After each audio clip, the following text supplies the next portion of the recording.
right, we are rolling. Today we've got another installment of a bicycle revival process. I have to apologize, I am actually starting this video about halfway through. I've already replaced the rubber, so the tires, tubes, grips, and saddle on this guy.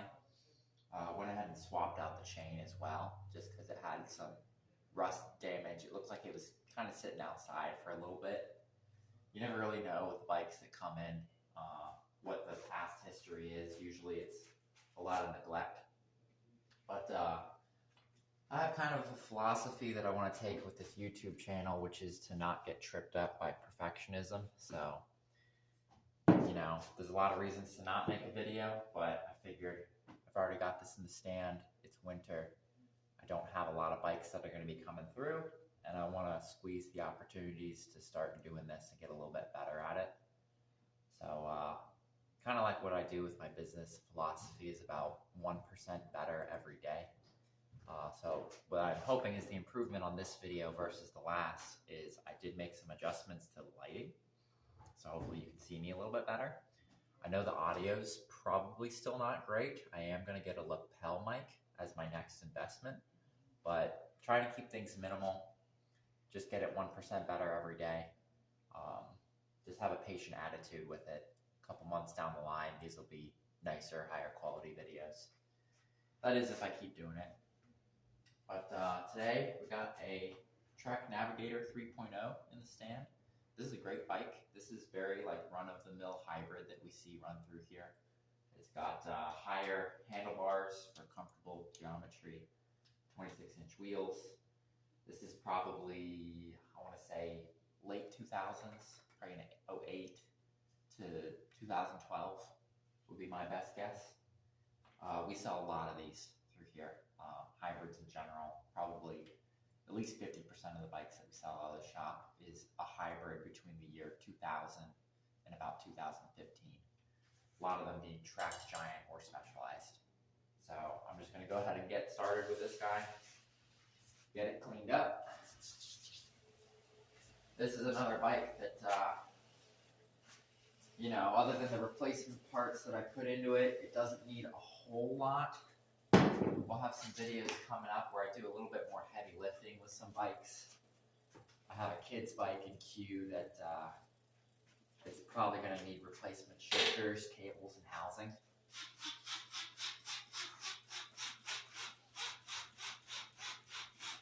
I can see already there's a little bit of an issue with the front brake here. That wheel's not really turning much. A little bit of rub.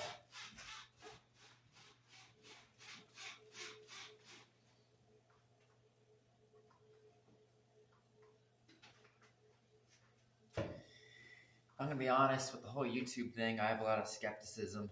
I've never been one to really make videos or, be more of a marketing mindset person. I'm more of the finance department, analytics guy, rather than marketing. But as a business owner, you eventually get at least a healthy dose of respect for the power of just doing little things to make people more aware of what you do. The megaphone can really never be too loud, so to speak.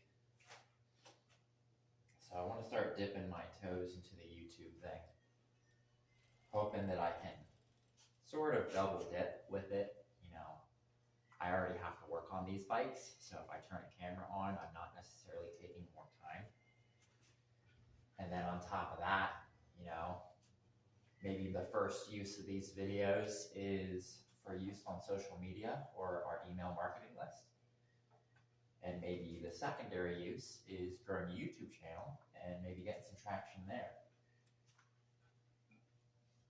I'm still learning what the monetization policies are. I think we need 500 or 1,000 subscribers before we can get going on that. But the other kind of long-term pipe dream is we are starting to offer up our business model as a licensing program. And that's something that we need to invest a little bit into marketing, not just in our immediate area, but all over the country. And so this seems like a good avenue for starting something like that. I hope to reveal a lot of behind the scenes as to like exactly how we run our model, how we get our bikes, what we pay for them, how many we sell in a year, how we decide on our pricing, how we structure our different roles, you know, our salespeople and our techs and everything else. Currently, I'm close to a one-man show, not quite a one-man show. I have a part-time salesperson and then a very part-time mechanic. The mechanic more so is seasonal when things get crazy in the spring, but the salesperson is year-round. Hoping to keep expanding the team going into 2025. We're going to actually hire 2 more salespeople in the early spring and hopefully utilize that to increase the store hours, and then I can focus a little bit more on marketing projects like this. So this bike's not too dirty. Again, I kind of already gave it a rundown. I replaced some of the parts. But what we're going to do here, I'm actually going to start with the lubing. I'm going to go ahead and break away these cables.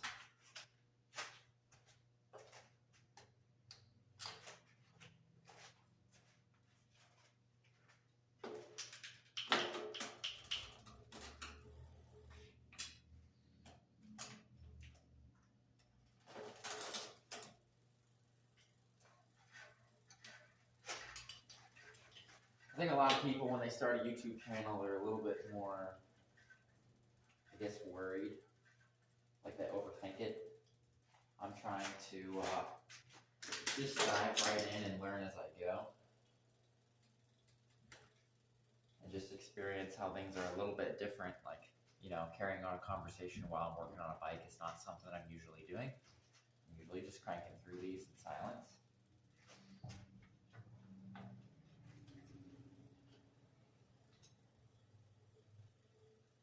So hopefully I can keep it entertaining and informative, or at least if you don't care about what I'm talking about, you can at least watch me work. Get a little bit of know-how on how to work on bikes at home.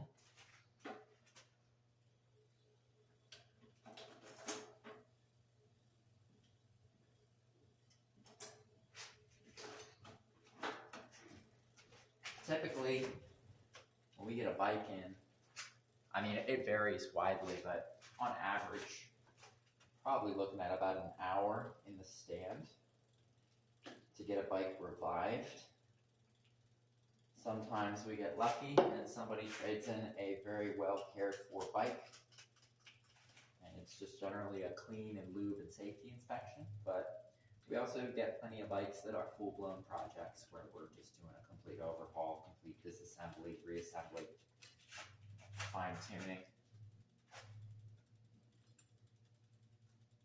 This one's not too bad.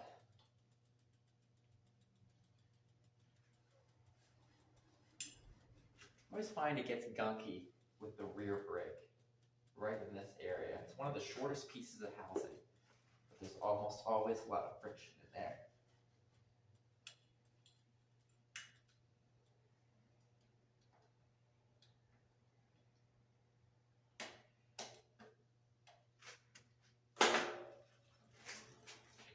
There we go. So typically I'll start with cleaning, replacing any necessary parts, and then I move on to the brakes. I already know I got an issue on the front here. There's quite a bit of rub with that front caliper.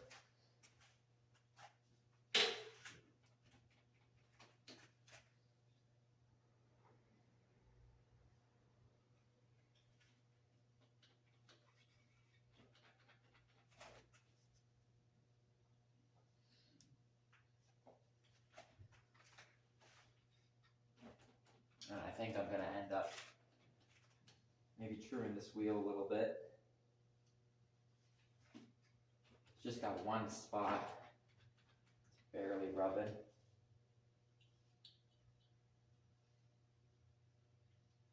Go ahead and get that barrel adjuster all the way in.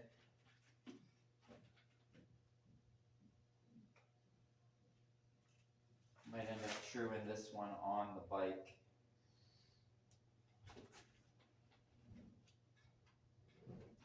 Somebody out there will probably complain, oh, you gotta get it in the truing stand. Well, two things. This one is barely rubbing in one spot, and it otherwise looks really straight. And then the other thing is I'm currently holding the camera in my truing stand. Start bare bones.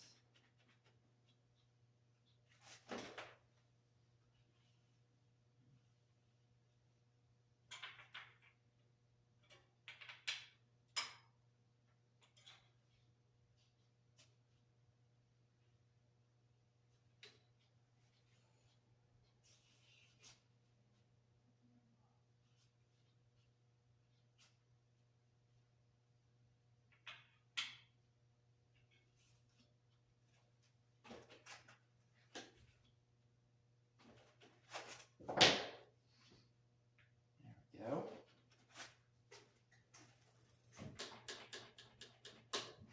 Rear brake's a little uneven.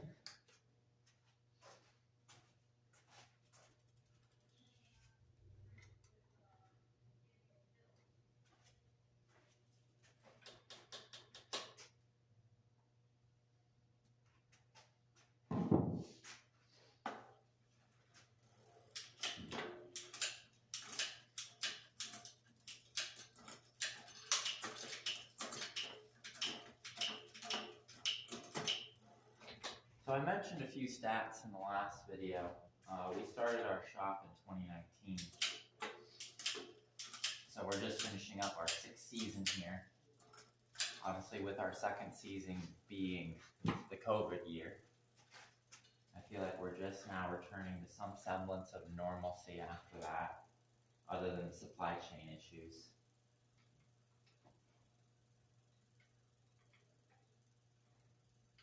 But we seem to be at a point where we're just achieving, you know, those first couple years you have a business, you have somewhat explosive growth as you're gaining your initial customer base. But then eventually it slows down. We seem to be getting into a pattern where we're growing about 10 or 15% a year. Which it's getting just to the point where I can't quite handle it all on my own. Hence starting to hire. It's kind of a balancing act because it's like there's two choices that you have. You can either kind of lower your hours and balance it out so that you can keep doing it as a one-man show, or, you know, you start playing the game of expand your hours, expand your offerings, and try and get all that stuff to take over your new payroll bill, start hiring people. But you gotta be careful because you can end up solving one side of the Rubik's Cube and then messing up the other. But so far, it seems to be working out. Brought some people on last year. Plan on bringing 2 more in.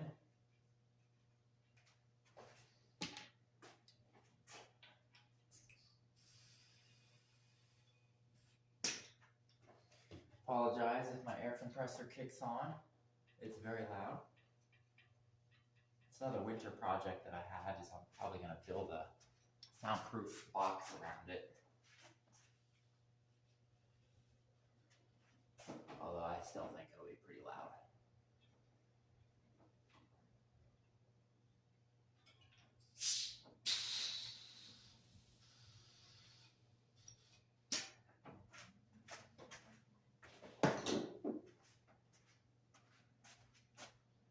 So brakes are good, tires aired up, replaced all the parts, do my little sanity safety check. I almost always find at least one quick release that's a little bit looser than I like.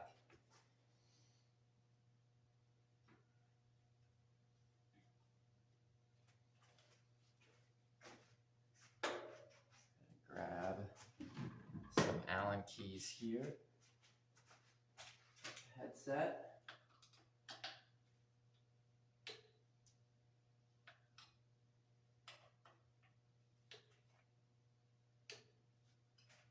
There's a few things that if they are loose on the bike, it's a big no-no. And headset's one of them. If anyone has ever been unfortunate enough to have been riding a bike and then their handlebars turn freely on them, they know that there's very little that you can do. Try to squeeze your brakes, try to not panic. Hope that you're wearing a helmet.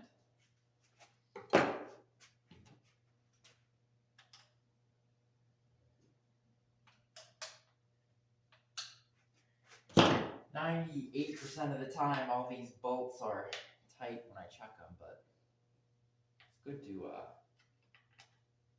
better safe than sorry.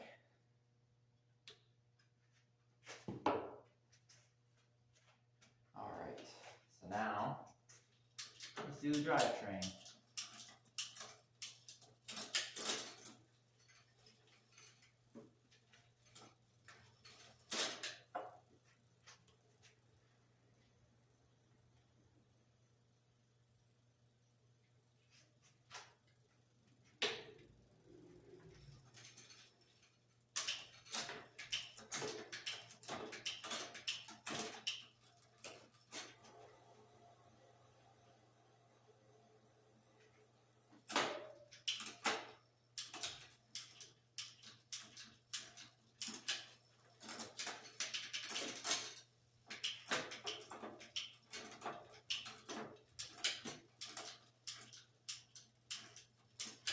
I think I'm going to end up hitting the inside of the shifter with a little bit of lubricant.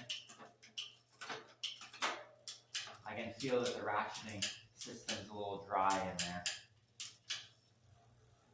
But otherwise, I think the rear's shifting well. Just going to go ahead and pop that cap off. Feels really dry in there.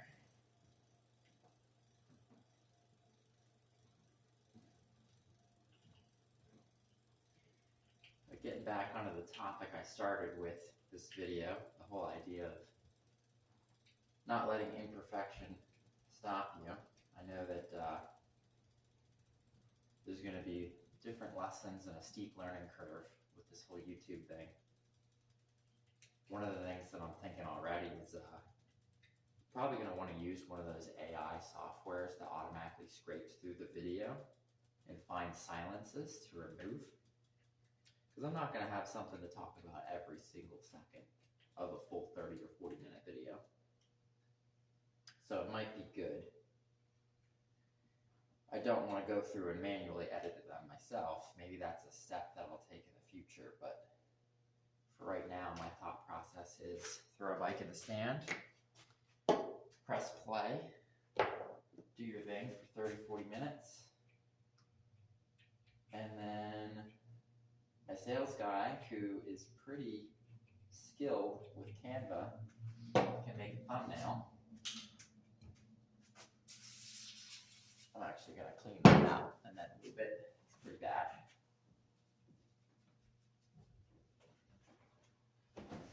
And then, I basically create a video without having invested too much extra time or effort. Just doing what I'm already doing.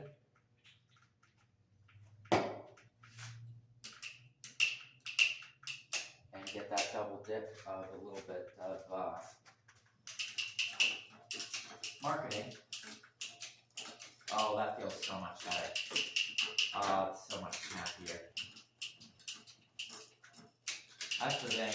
It's just like with your car. If you let it sit, then things will dry out and it won't feel as good. Ooh, just dropped a little screw.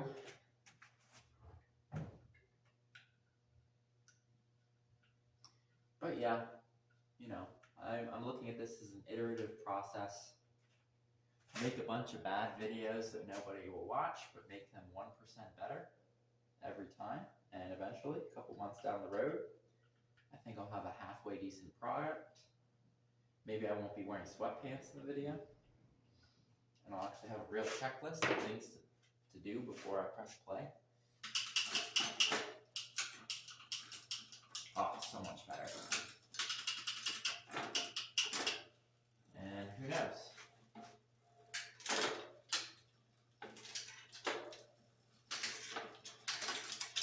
I have a lot of ideas for some more structured videos where I kind of reveal some more specific business concepts that have been very beneficial to us in the shop. I think I'm going to open the front too. They're both dried out.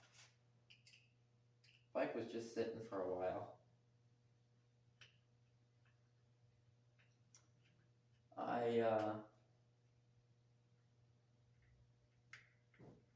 I'm pretty knowledgeable in the industry stats for bike shops, and to be honest, it's a little bit sad.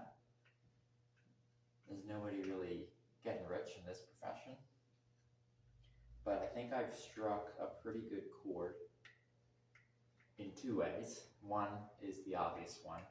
We offer used bikes, which is sort of a unicorn in the industry. There's used car dealerships all over the place, but not so much for bikes. But the other thing surprised me. This seems like a very low bar to step over, but we get a lot of comments from people about how we're more approachable.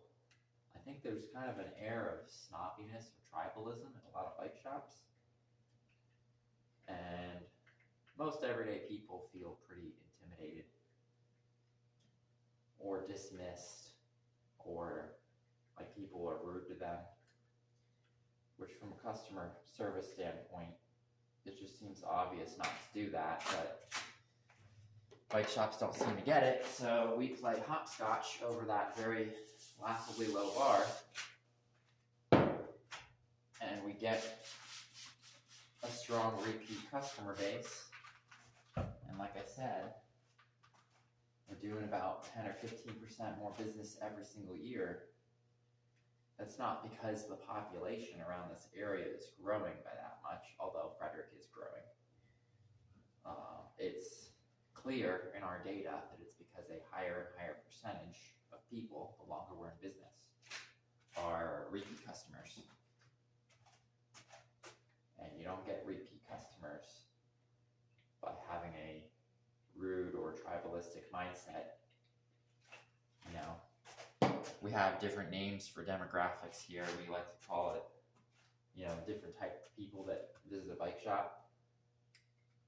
First one's going to be the roadie, which everybody knows who the roadie is. Oh, there I go, dropping one of those again. Roadie's the person that has the $3,500 road bike and fancy mountain bike, which is nothing wrong with that. But most bike shops are started by people that fall into that camp, and they have a tendency to want to cater only to people in that camp. And I think they lose sight a little bit of the business side when a regular everyday person comes in and, you know, they're trying to get them to train for the Tour de France when they're just trying to go on a lap around the neighborhood with their kids.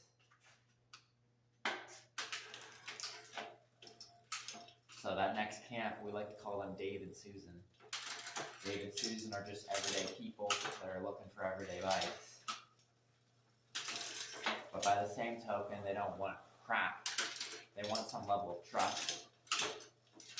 They appreciate having a warranty, and they understand that bikes, well, at least most of them understand that the bikes that they get from department stores are subpar and not always safe and not always trustworthy.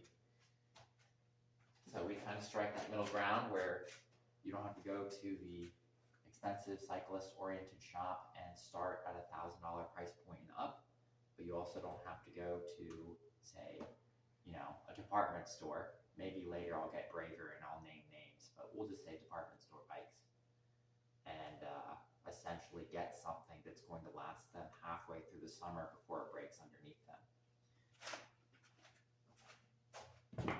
one more adjustment to that front brake. You can see that it's still pulling a little to the side. But yeah, we provide that middle ground. Our motto is, you know, everyday bikes for everyday people. Bikes are meant to be used.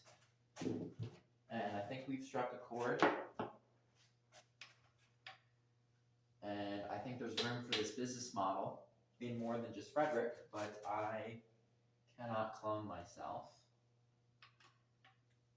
But I do think that I could train other people in the industry to figure out the ins and outs, because there are some things that are a little bit different.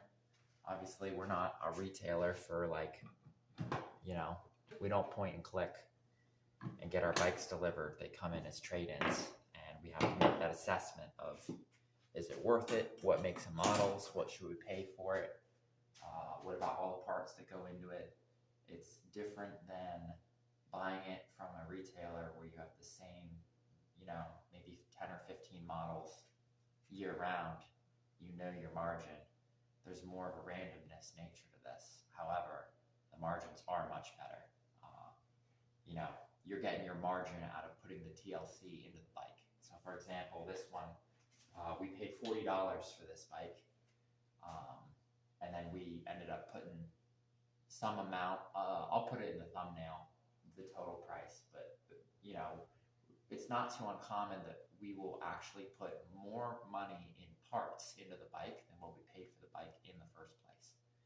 And then we have a very generous 5-year warranty with everything that we sell.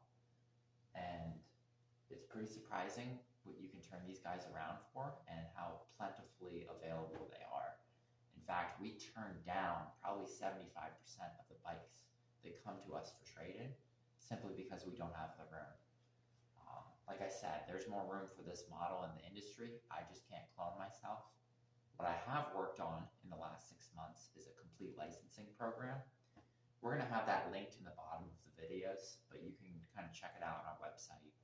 It's essentially a brain dump of the behind the scenes for how we make this thing work, how we source our bikes, how we set up our lease and storefront, how we hire, how we deal with all the financial jargon behind the scenes. I think that there's a lot of shops out there that make a lot of mistakes, and it screws up their bottom line as well as their customer experience. And there's a lot of carnage in the bike industry right now, and some of that is related to COVID, but I think a lot more of it is related to the culture in bike shops. So if you're familiar with the channel called Bike Farmer, he's a big inspiration for the start of this channel we have here. He hits on a lot of these points, or it's just like, kind of the almost comical issues in the industry, and how there's some shops out there that are largely finding their success by ignoring industry trends. And I think we've kind of struck that chord as well.